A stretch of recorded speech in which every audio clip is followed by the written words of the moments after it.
Hey everyone, Monty from Barbarossa Lives Game Studio. Another game review today, and just a review and an overview of the game. We'll try to do some playthroughs uh, as we go here. This is Mistborn, and first, just to um, the art is gorgeous. This is the rule book, which I've already gone through the rule book so much I've actually like removed the top from the rule book. But this is the box. Yeah, I'll get it here in a second.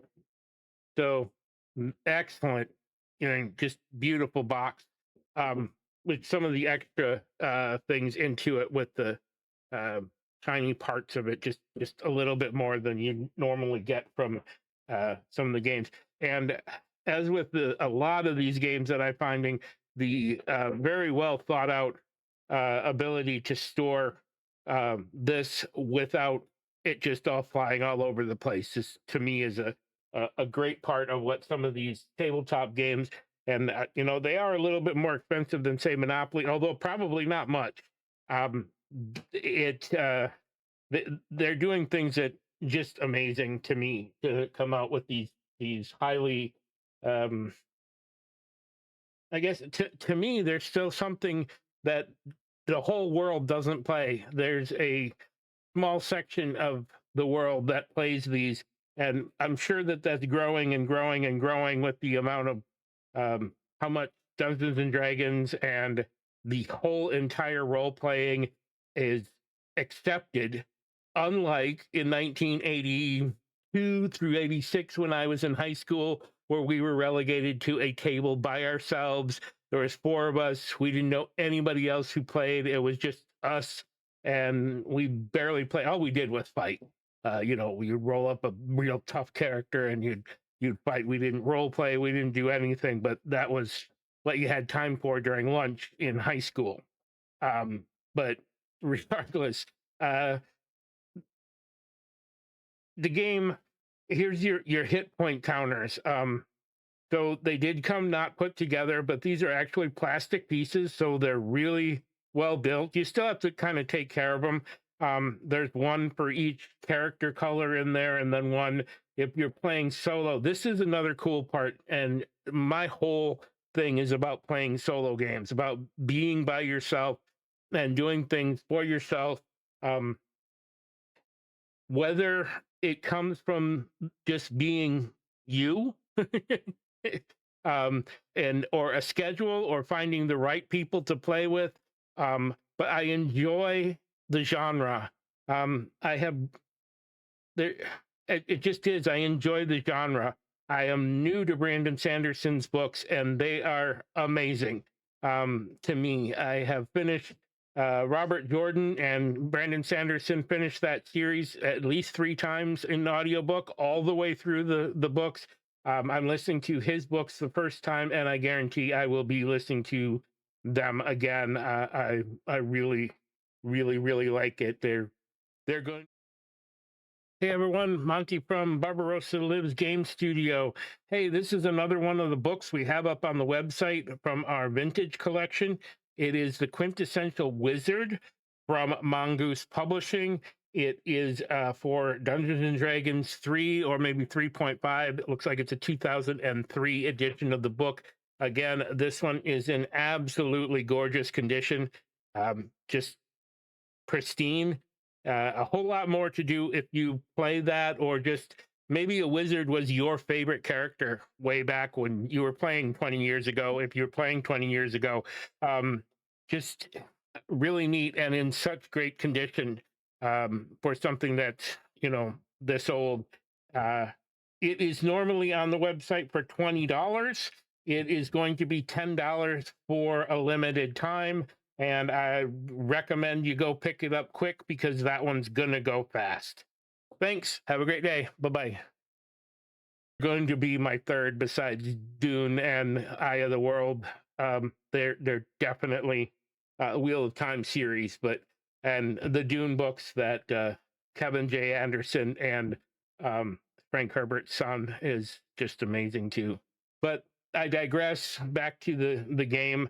The game is using uh, the metals, as in the Mistborn books. It'll be hard to explain it, but you use the metal to do something.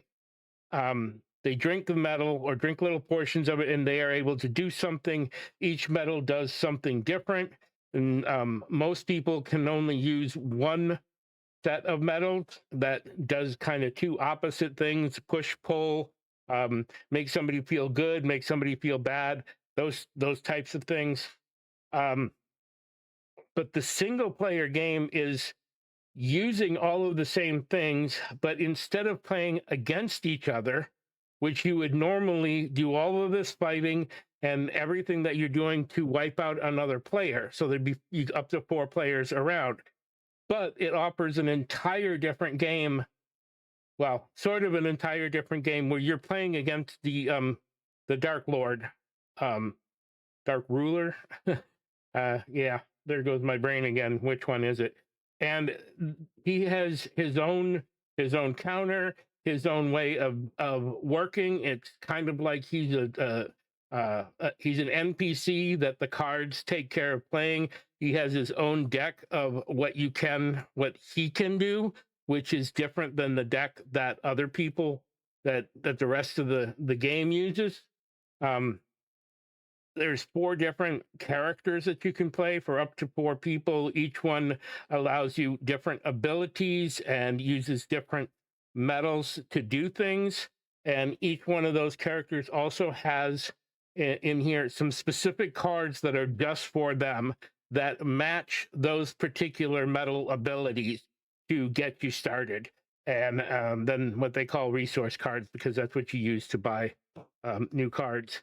And then it's kind of you put the cards up across the top, and you can purchase them by this number here with those funds, and you try to keep building what you can.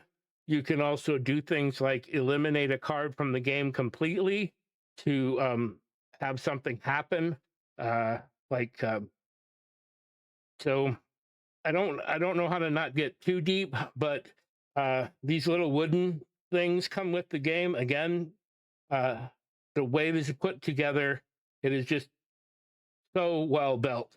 And maybe this is just something that has been around in these games for a long, long time. But since I'm new to actually trying these, I am so surprised at how well they're put together and how much thought is put into them. And the only thing about these games that I'm finding is I suck at reading. I love to listen to the stories. I even still do read a lot, but the retention is not always there. So when I go through this book and try to remember everything that you need to do to play the game, it often takes me 3-4 times to play the game.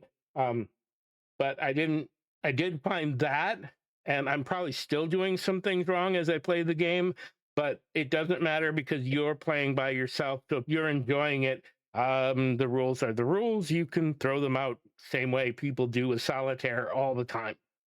Oh, again, just so well built, so many different parts of the game. And I love how the game is also built to be something. It's not just a slight modification to play it solo. It actually has its own way of playing solo that is somewhat different than the regular game. The solo and the co-op game kind of work together. You can, instead of going against each other, you can all 4 work against the ruler to try to get him, to kill him. And it is not easy. I enjoy it, and it is really set up for him to be very, very, very tough to beat. And as a single one, you need some luck. You really need to find some luck, or really maybe figure out some strategies that I just haven't figured out after like 3 playings of the game. It just I haven't even come close to beating him yet, but I still enjoy the game. It's still fun because, again, it's never the same. With this many cards and this many choices to play within the game, it can't ever be the same game, especially as a solo. Look at that amount. Now, put 4 people in charge of that, and that's not quite as many. But there is so much that you may not get anywhere close to the end of that by the end of the game. You could, depends on how long you can survive and how bad he draws compared to how good you draw. So that's a quick little rundown of Mistborn.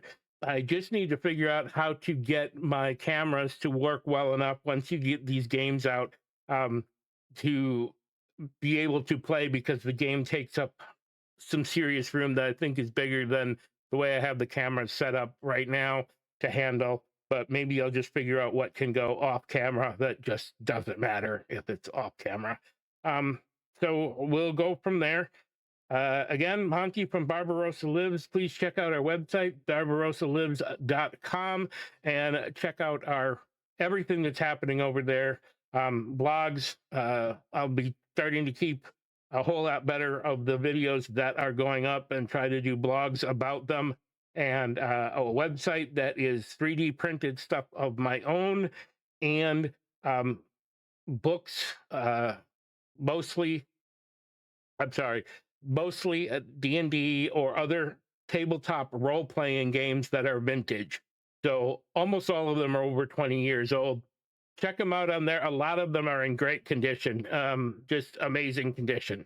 So a bunch of them are on sale right now. All the books are 10% off. All the 3D prints are 25% off. So you can find us over there. And if you happen to live in central Wisconsin, you can check it out at my wife's store, which is Shady Acres Market in downtown Merrill. So check us out. Come back, support us. Give us a follow. Give us a subscribe. The more followers, the more we can do. It's that simple. Hey there. All right. Have a great night. Bye-bye.